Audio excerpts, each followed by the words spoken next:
भारत ने अपने रक्षा तंत्र को और मजबूत करने के लिए आज बड़ी डील फाइनल कर दी। अमेरिका के साथ जो डील हुई है उसके अनुसार भारत 21 प्रेडेटर ड्रोन्स खरीदेगा। यह सौदा 3200 करोड़ रुपए का है।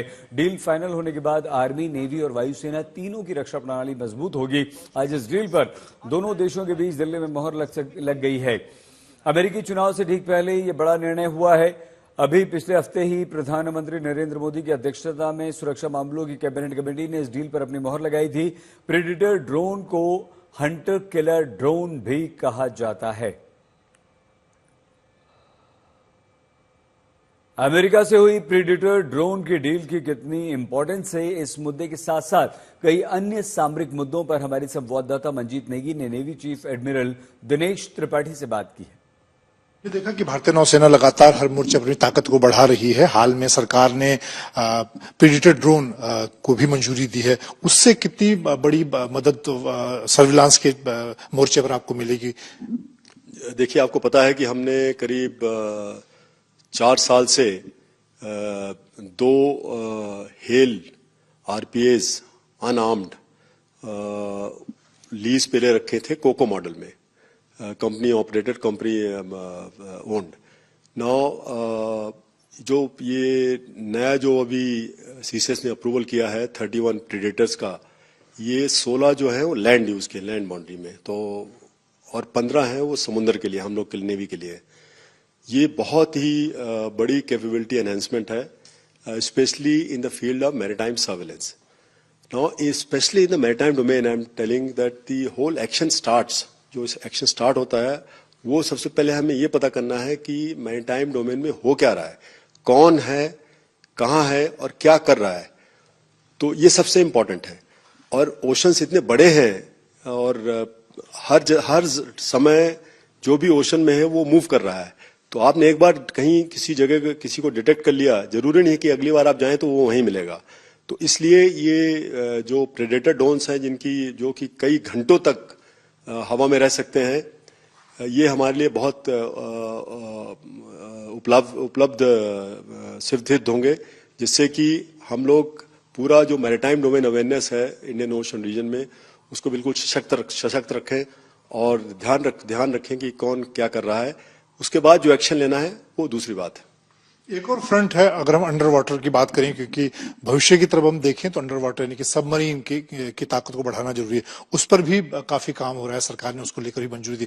उस बारे में क्या बताना चाहेंगे? बिल्कुल सही आपने बोला है कि ये 1999 में गवर्नमेंट ऑफ इंडिया ने 30 year submarine building plan approve किया था और उसके तहत काम चल रहा है।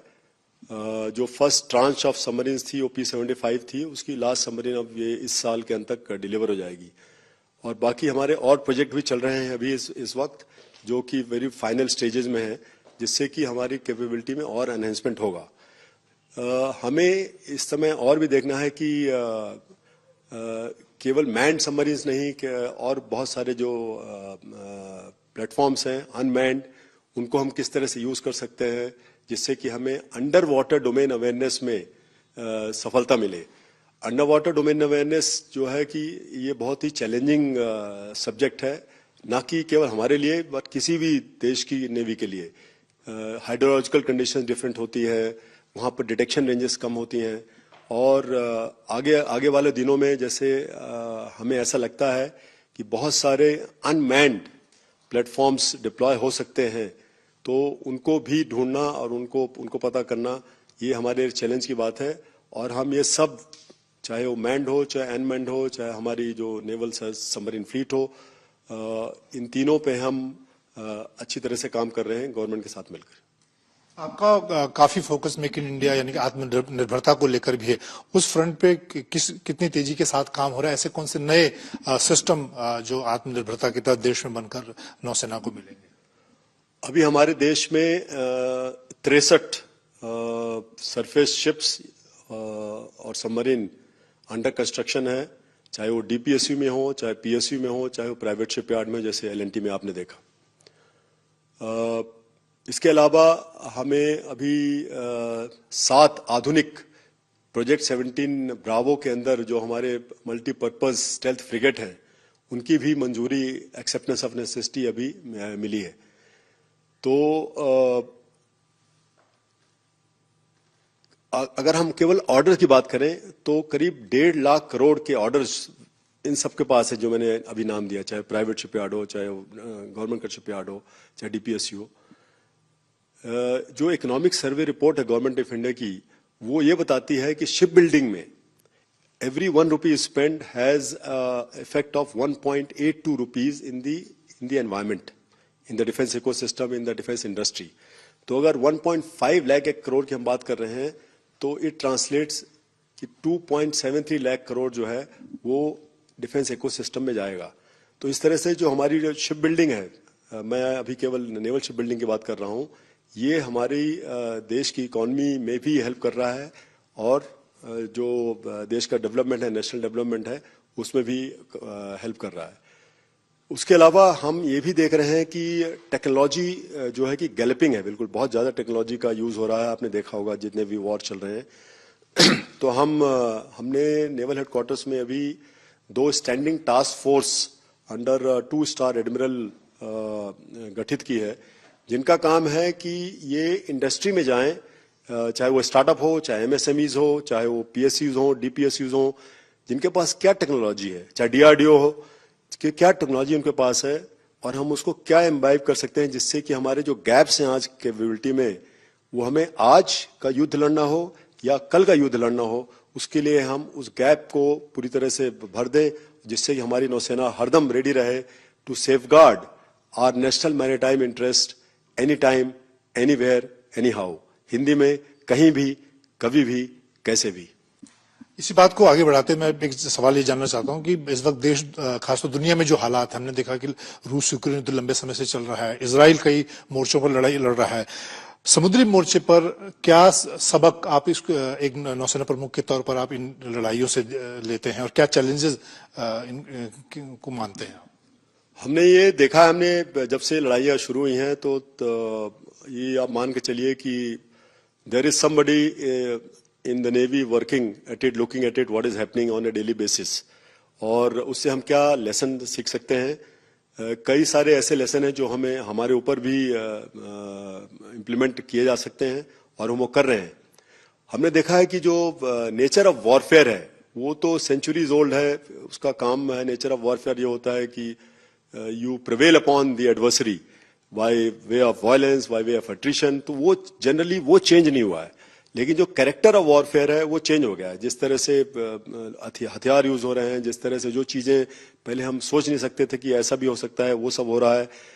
State actors, non state actors के बीच की जो दूरी है बिल्कुल ही अब बिल्कुल रही नहीं है, तो पता नहीं चलता कि क्या है। और मेन इंपॉर्टेंट जो है टेक्नोलॉजी का जो यूज हो रहा है, किस तरह से स्पेशली अनमैन्ड अनक्रूड जो वेसल्स हो रहे हैं in all three domains, air, सब सरफेस एंड सरफेस, ये बहुत सारे चेंजेस हैं जो एकदम से आए हैं अभी। और इसके लिए हम अपनी पूरी, जैसे मैंने बोला कि टास्क फोर्स हमने स्टैंड की है, लेकिन नेवल हेडक्वार्टर्स इटसेल्फ और कमांड हेडक्वार्टर्स इस चैलेंज को हम इसको एक तरह से ऑपरेशनल चैलेंज मानते हैं, टेक्नोलॉजिकल चैलेंज मानते हैं, और इस पे हम काम कर रहे हैं जिससे कि हम लोग किसी समय भी सरप्राइज न किए जाएं किसी के द्वारा। एक आखिरी सवाल, अगर हम अपने आसपास के हालात देखें, हमारे दोनों समुद्री मोर्चों पर, साउथ चाइना सी की बात करें या फिर पाकिस्तान फ्रंट की बात करें, पाकिस्तान को काफी, हालांकि आर्थिक तौर पर उसकी हालत खराब है, लेकिन चीन की तरफ से बहुत उसकी नौसेना को मजबूत बनाया जा रहा है। उस चैलेंज को या आसपास के जो चैलेंज, उनको कैसे आप देखते हैं? देखिए, पहले पाकिस्तान की बात करते हैं तो हम लोग आश्चर्य है एक्चुअली यहाँ पर कि जिस देश की इकॉनमी फॉल्टरिंग है और जहाँ पर वो इंटरनेशनल ऑर्गेनाइजेशंस लोन की बात करते हैं, उनकी नौसेना कैसे इस तरह से तेजी से, बहुत तेजी से मॉडर्नाइजेशन की ओर बढ़ रही है।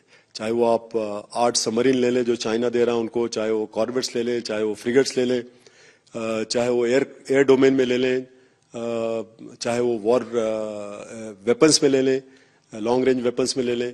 तो पाकिस्तानी नौसेना है वो काफी मॉडर्नाइजेशन के रास्ते पे चल रही है। तो हमें ये आश्चर्य की बात की पैसे कहाँ से आ रहे हैं, तो my guess is as good as yours. And as far as जो चाइना जो है, चाइना ऑफ कोर्स पिछले साल देश की सबसे बड़ी नौसेना बन चुकी है नंबर्स में। Capability is a different issue, we don't know as of now, but वो चैलेंज है। लेकिन मैं आपको आश्वस्त करना चाहता हूं कि इंडियन ओशन रीजन में अगर कोई भी एंटर करता है तो हम उसके ऊपर निगरानी रखते हैं। बहुत धन्यवाद। नौसेना प्रमुख एडमिरल दिनेश त्रिपाठी का साफ कहना है कि इस वक्त दुनिया भर के जो हालात हैं उन पर भी नौसेना बहुत बारीकी से नजर बनाए हुए है और उसके साथ ही अपनी मारक क्षमता को बढ़ाने की दिशा में लगातार काम भी कर रही है। कैमरामैन अनिल जायसवाल के साथ मंजीत नेगी, आज तक।